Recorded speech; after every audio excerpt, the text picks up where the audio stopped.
அஸ்ஸலாமு அலைக்கும் வஹ்ரஹ்மத்துல்லாஹி வபரகாத்துஹு. மக்காவில் உள்ள ஹரமுக்கு அருகில் ஒரு பண்டிதரான ஷைஹ் தர்ஸ் நடத்தி கொண்டிருந்தார். ஒரு பெண் அவரிடம் வந்து சலாம் கூறினார். ஷைஹ் சலாமை திருப்பி கூறி அவர்கள் பேசத் தொடங்கினர். அந்த பெண் கூறினார், நான் ஒரு பெரிய பாவம் செய்துவிட்டேன். அல்லாஹ் எனக்கு மன்னிப்பு தருவானா? ஷைஹ் பதிலளித்தார், அல்லாஹ் கருணையாளன்.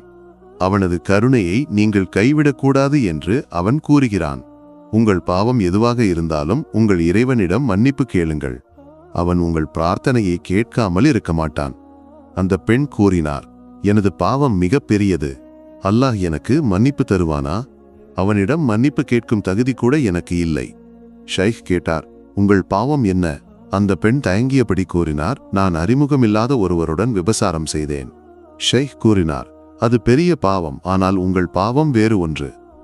பெண் கூறினார், சரி, உண்மையை சொல்கிறேன்.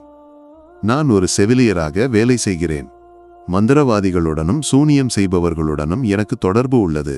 அவர்கள் மந்திரித்து தரும் சில பொருட்களை நான் பிணங்களின் வாயில் வைத்து தைத்து பின்னர் அவற்றை புதைப்பேன். இப்படி பலமுறை செய்திருக்கிறேன்.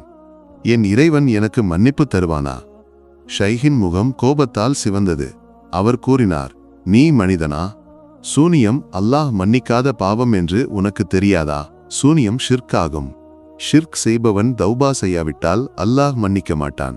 பிணங்களின் வாயில் சூனியம் செய்ய உனக்கு எப்படி தைரியம் வந்தது? பிணங்களை கூட பைசாசிக வழியில் பயன்படுத்திய உனக்கு அல்லாஹ் ஒருபோதும் மன்னிப்பு தரமாட்டான். அந்த பெண் அங்கிருந்து வெளியேறினார். ஒரு மாதத்திற்கு பிறகு ஒரு இளைஞன் ஷைஹை சந்திக்க வந்தான். அவன் கூறினார், கடந்த மாதம் உங்களை சந்திக்க வந்த பெண்ணின் மகன் நான். என் அம்மா சமீபத்தில் இறந்துவிட்டார். இறுதிச் சடங்குகள் முடிந்து பிணத்தை புதைக்க முயன்றபோது கல்லறை இடுங்கியது. பிணத்தை புதைக்க முடியவில்லை. இறுதியில் மக்கள் அனைவரும் என் அம்மாவின் பிணத்தை அங்கேயே விட்டுவிட்டு சென்றுவிட்டனர். யாரோ கூறினர், இந்த பெண் ஏதோ பெரிய தவறு செய்திருக்கிறாள், அல்லாஹ் அவள் மீது கோபமாக இருக்கிறான் என்று. என்னால் அம்மாவை தனியாக விட்டுச் செல்ல முடியவில்லை. நான் அழுது கொண்டிருந்த போது வெள்ளை உடை அணிந்த ஒருவர் என்னை நோக்கி வருவதை பார்த்தேன். அவர் ஒரு மலக்கு என்று எனக்கு புரிந்தது. அவர் கூறினார், உன் அம்மாவின் பாவத்தால் உன்னை அல்லாஹ் தூய்மைப்படுத்தி இருக்கிறான். உன் அம்மாவின் பிணத்தை விட்டுவிட்டு இங்கிருந்து செல். அவள் தடை செய்யப்பட்ட பாதையில் பயணித்தவள். பின்னர் அவர் மறைந்து விட்டார். ஆனால் என்னால் அங்கிருந்து செல்ல மனமில்லை. என் அம்மாவுக்கு என்ன நடக்கிறது என்று பார்த்து கொண்டிருந்தேன். திடீரென வானத்திலிருந்து ஒரு ஒளி என்னை நோக்கி வந்தது.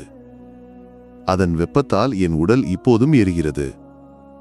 அல்லாஹுவின் கோபம் என் மீது விழுமோ என்று பயந்து நான் அங்கிருந்து ஓடி தப்பித்து வந்தேன். ஷைஹ் கூறினார், ஷிர்க் செய்பவருக்கு நரகமே தண்டனை.